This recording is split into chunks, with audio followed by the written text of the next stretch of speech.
Okay, in this video I'm going to make some base adapters for these Owlbears. Scruffy Crow.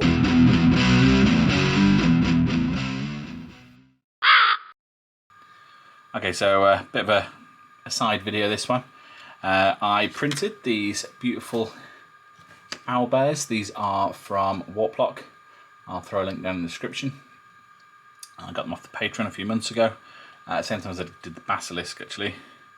I've only recently printed them off and I think they look fantastic, and they're currently on 50mm rounds because I've got an idea I'm going to use them in Saga. But since Owlbears seem a popular choice to represent Indrix in Oathmark, I thought that might be pretty cool as well and still fit in my sort of forest theme that I want to go for. So to that end I needed some 50mm square bases. So they fit on there quite nicely. So I've got a couple of options. I could get a second 50mm square and just cut the corners off, so just sort of wedge them in, wouldn't have to be too neat, and texture it up.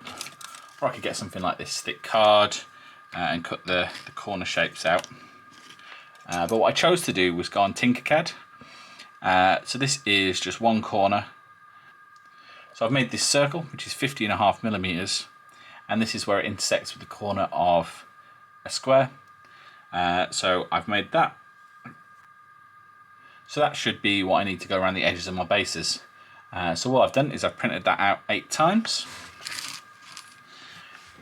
And that has resulted in these, no cutting out required. And in theory they should just come straight off these supports without any trouble.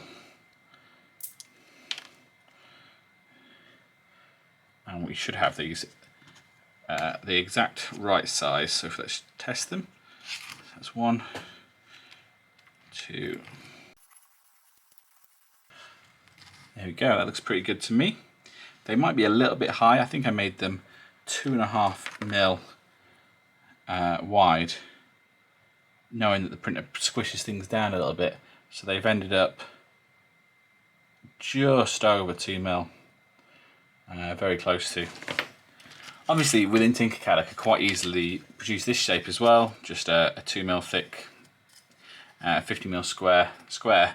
But if I printed this in resin it'd warp. You know, I might have other trouble. I'd print it flat on the base and I'd get sort of elephant's footing. Just in general, I think, although I could do it completely in resin, it might even work out a tad cheaper. I prefer having the nice flat bit of MDF as the main base. But something like this cardboard or some plastic would work well. I'd probably still rather use that over more resin as the base, I think. But saying that, check out my pot launcher or Ent Rider videos and you can see I've made whole bases out of just the resin before without too much trouble. Okay, so I'm just going to use a tiny amount of super glue on these. I'm going to try and glue them as close to the corners as possible. If all the measurements are correct, that should give me the right answer. I might do 2 and then line up the second 2 with the model. And the reason why I chose to print them straight up like that and on supports is because I wanted them to sort of avoid the sort of elephant footing you would get normally where it touches the bed. So I could have either had it touching the bed that way, or for a really quick print I could have had it done that way and had them all like that. But then it would have been trickier to get them off the print bed and I'd have ended up with a slight deformation at the bottom few layers. Whereas, you know, we've got the deformation on the bit we throw away basically. Okay, so this was definitely a good call. This one is just overhanging just a little bit on the front here. Let's do the last one. And then let's get this guy out before I accidentally glue him in. So that's a nice snug fit.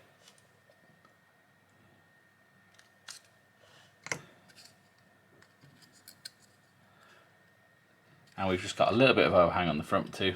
That could be down to a couple of things. Inaccuracy in the size of the bases, or these could have deformed a little bit while I was printing them, or this base might just be a little bit bigger than the 50.5mm that I allowed for. Could be number of things, but it's not exactly something to worry about. When the glue's fully dry, all I'll do is I'll either rub it on a bit of sandpaper or just take my emery board and just go down the front. And I'll have to do it on the other two anyway, to clear up any spare glue and just make that nice and flush. And because we're using a 50mm circle and a 50mm square, we are going to get these gaps, which is why I printed these as 4 corners. I kind of expected that was part of the design, so that's fine. So I'll repeat that and then we'll get these textured up. And the next step's pretty straightforward and predictable. I'm just going to put some PVA on these corners. I'm not going to worry about getting right down to the edges because that'll probably chip off if I did. And I've sanded all the edges flat before I've done this as well. And then we're just going to lob them in this sand. And this is just my normal bird sand that I use on my bases, so it'll match in. Okay, I've painted my owlbears up. It's a relatively quick paint job.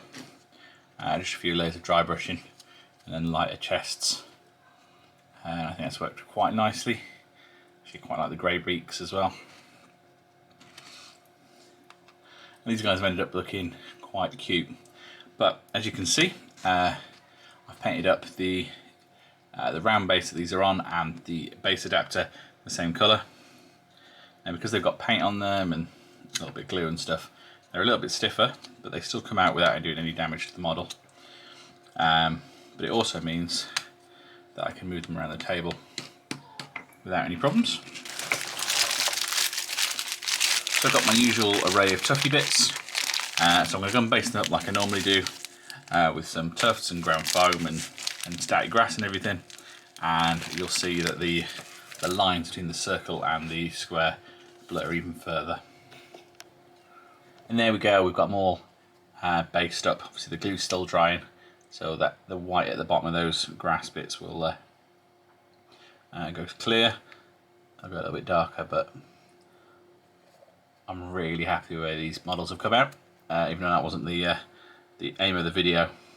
But once again, these bases have worked really nicely. I'm really happy with that as a solution. Like I said, I was using the MDF on these ones because I was having problems with the larger bases warping, but for 25mm stuff you don't have that problem with the warping. So this is the 25mm base that I've made. I've made it, yes, once again just that little bit bigger than it needs to be. Obviously because this is complete at the corners, the base is just a little bit wider than 25, but not by a lot, only by a mil or so. Just enough room to get this guy in comfortably. And once again, once you've got some basing on the sides of this, it completely blends. Obviously it's a little trickier to get a substantial amount of basing on those. You mostly just have to go on for the corners. But yeah, you end up with something like that. So this is something I also made in Tinkercad and obviously branded with my little logo, and I'll stick this up on Thingiverse if I figure out how, and I'll stick a link in a pinned comment when I've done that, so anyone can print one of these off, and I'll add the corners on there as well. But as I said, they were pretty easy to make in Tinkercad.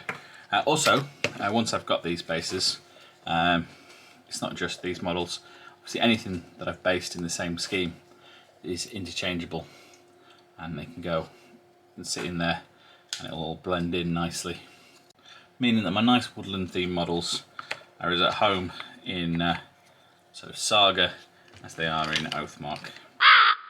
And that's all for this video.